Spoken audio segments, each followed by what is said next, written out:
So Vijayasai Reddy గారు ఎవరు? ఇప్పుడు నేను కొన్ని ఎగ్జాంపుల్స్ చెప్తాను. ఆ ఎగ్జాంపుల్స్ అన్నీ గనక ఒకసారి మనం క్రాస్ చెక్ చేసుకుంటే ఆ క్వాటరీ అనేది ఎంత ప్రమాదకరమైనది అనేది మీకే అర్థమవుతుంది. సో వైసీపీ ఆవిర్భావం అయిన తర్వాత జగన్మోహన్ రెడ్డి గారితో నడిచింది ఎవరు? ప్రధానంగా విజయసాయి రెడ్డి గారు వెన్నంటే ఉన్నారు. మరి అటువంటి విజయసాయి రెడ్డి గారు మరి అప్పటి నుంచి కూడా పార్టీ ఆవిర్భావం అప్పటి నుంచి కూడా జగన్మోహన్ రెడ్డి గారితో పాటు నడుస్తూ ఉన్నారు.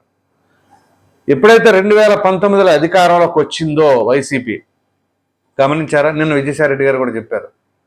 ఆ పార్టీ అధికారంలోకి వచ్చిన 2-3 నెలలకే ఆయన ఇక దూరంగా జరిగిపోవడం జరిగింది. ఎందుకు అని అంటే అసలు క్వార్టర్ ఎప్పుడు ఫామ్ అవుతుంది అనమాట. సో రాజుకైనా రాజకీయ నాయకుడికైనా సరే అధికారంలో లేనప్పుడు పెద్దగా ఎవరు రారు. ఎందుకంటే వాళ్ళకంత విలువ ఎవరో.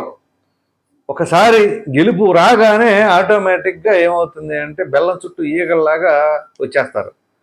సో విజయసాయి రెడ్డి గారు పార్టీ ఆవిర్భావం అప్పటి నుంచి వెనకాల నడిచిన ఆల్ ఆఫ్ ఏ సడన్గా అధికారంలోకి రాగానే ఆయన సైడ్ అయిపోయారు, ఇక వచ్చేసారు.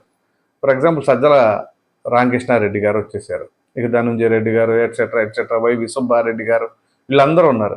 కానీ పార్టీని మొట్టమొదటి నుంచి జగన్మోహన్ రెడ్డి గారితో అంటి పెట్టుకొని కష్ట సుఖాలతో పాటు అన్ని పంచుకున్నది ఎవరు? ఆఖరికి జైలుతో సహా విజయసాయి రెడ్డి. మరి ఆ తర్వాత ఏమైంది ఆయన పరిస్థితి? నిన్న ఆయన అంటున్నారు, నన్ను మామూలుగా నెంబర్ 2 అంటున్నారు, 2 కూడా కాదు 2000లో కూడా దాటిపోయింది నా పరిస్థితి అని చెప్పేసి అన్నారు.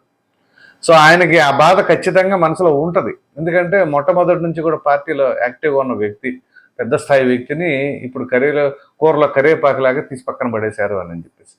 సో ఆ క్వార్టరీ పరిస్థితి ఏమైంది? చివరికి క్వార్టరీ ఉంటే ఖచ్చితంగా రాజు రోడ్డు మీదకే అనేదానికి జగన్మోహన్ రెడ్డి గారిది కూడా ఉదాహరణ తీసుకోవచ్చు.